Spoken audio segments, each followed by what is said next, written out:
So hello friends, welcome back to our channel Spoken English Vidya. So आज जो हम देख रहे हैं हमारे पिछली क्लास का कंटिन्यूशन है प्रोनाउंस पार्ट 2. सो आपको अगर ये वाला पार्ट देखना है तो उसके लिए आपको पहले पार्ट्स ऑफ स्पीच देखनी पड़ेगी, ठीक है, और प्रोनाउंस पार्ट 1 देखना पड़ेगा, राइट. और अगर आपको और थोड़ी डीपर नॉलेज चाहिए है तो व्हाट आर नाउन्स वो भी आपको देखने पड़ेंगे, ठीक है. तो उन सारे वीडियोस का डिस्क्रिप्शन मैंने इसमें डाल रखा है, डिस्क्रिप्शन में डाल रखा है. उन सारे वीडियोस का लिंक मैंने डिस्क्रिप्शन में डाल रखा है.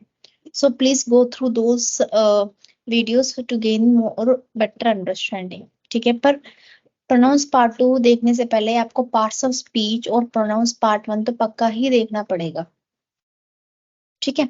सो हमारी क्लास की कंटिन्यूशन है, तो आज थोड़ा सा रिकैप कर लेते हैं. हमने पिछले क्लास में ये देखा था कि pronouns are the best friends of nouns.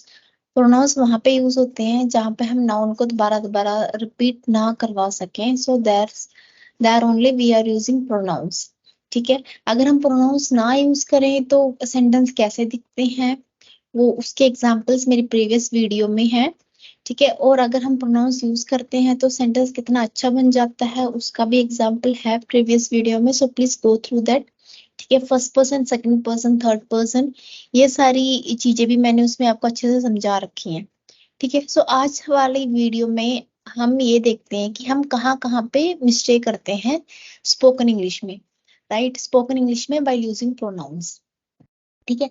सो देखो, मेन चीज यही है स्पोकन इंग्लिश की कि you have to be clear with your basic concepts, ठीक है. सो अगर आप बेसिक कॉन्सेप्ट्स में क्लियर होंगे then only you will be able to use your words correctly, right. अगर आप बेसिक्स ही आपके क्लियर नहीं है तो आप गलत यूज करोगे. सो चलो एग्जांपल्स देखते हैं, ठीक है.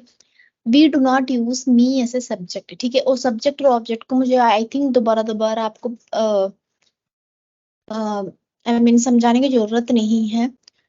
मैंने ऑलरेडी बहुत सारी वीडियोस में बता रखा है सब्जेक्ट क्या होता है, ऑब्जेक्ट क्या होता है. So if you want to gain more knowledge on that also, there is another video of me where I have explained subject, object, everything. So उस वीडियो का टाइटल है what sentence is made up of, ठीक है. तो उसका भी link description में दे रखा है, so you can go through that. Okay, so अभी मैं सिर्फ सब्जेक्ट और ऑब्जेक्ट वर्ड ही यूज करूंगी बाय थिंकिंग कि आप लोगों को इसका मीनिंग पता है, ठीक है. फाइन. सो हम मी को कभी हम सब्जेक्ट के तौर पे यूज नहीं करते, ठीक है. एग्जाम्पल ले लेते हैं, you and me will go, ठीक है. कितना बेकार लग रहा है, ठीक है. सो सबसे पहला रूल ये है हमारा कि मी कभी सब्जेक्ट के तौर पे यूज नहीं होता, कि इसका राइट यूजेज है यू एंड आई विल गो, ठीक है. सो सबसे पहला रूल, मी कभी सब्जेक्ट नहीं बनेगा, ठीक है. So you and I will go, so that is the correct one, right. So second rule है हमारा, we do not use I he she as a object, ठीक है. सो कभी आई शी ही ये ऑब्जेक्ट नहीं बन सकते. ओके, सो एग्जांपल लेते हैं, the conversation stage between you and आई. देखो, मतलब हमने हमेशा कभी ना कभी ये सारी गलतियां करी होंगी, ठीक है. So that's why this class is very very important for you, ठीक है. सो यहाँ पे इसका करेक्ट प्रोनाउंसिएशन क्या है, सो करेक्ट फॉर्मेशन क्या है, the conversation stage between you and me. Okay, so पहला रूल हमारा ये था कि मी कभी सब्जेक्ट के तौर पे नहीं यूज होगा, ओके. और सेकंड हमारा रूल ये था, आई शी ही ये कभी ऑब्जेक्ट के तौर पे कभी नहीं यूज होगा, राइट.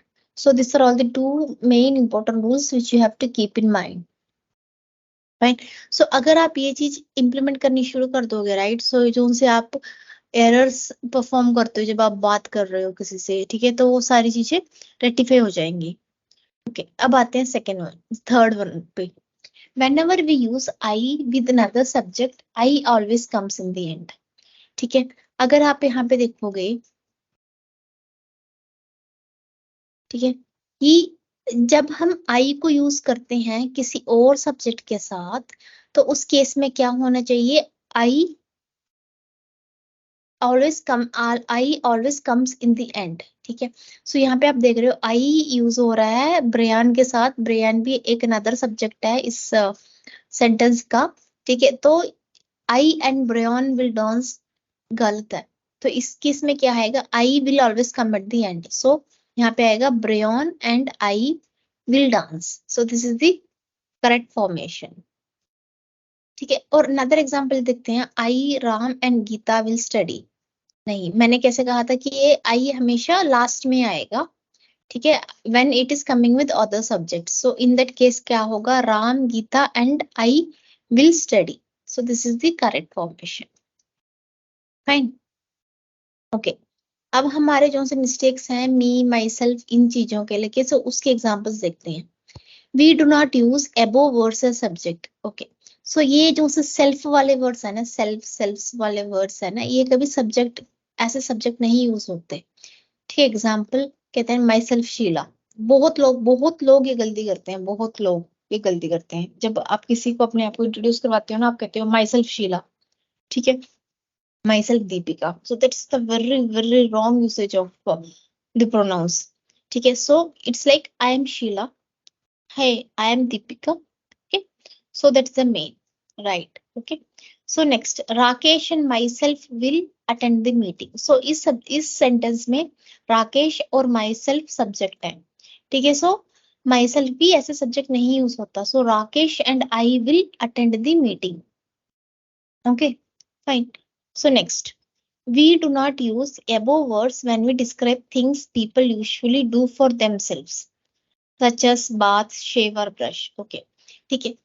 और ये जो से वर्ड्स है ना, my self, your self, himself, ये तब भी नहीं यूज होते जब हम अपने बारे में ही बात कर रहे हैं, ठीक है। सो एग्जाम्पल ये, I bath myself every day, मैं अपने आप को रोज नहलाता हूँ, कितना कितना गलत लग रहा है ये, है ना। So I bath myself each day, so ये गलत है, इसको कैसे यूज करेंगे, आई बाथ ईच डे, मैं रोज नहाता हूँ। कैसे सेंटेंस बदल गया, मैं रोज अपने आप को नहलाता हूँ, कितना गलत है, और मैं रोज नहाता हूँ is the right one, so I bath each day. He shaves himself, उसने अपने आप को शेव करा, this is wrong, so the correct is he saves.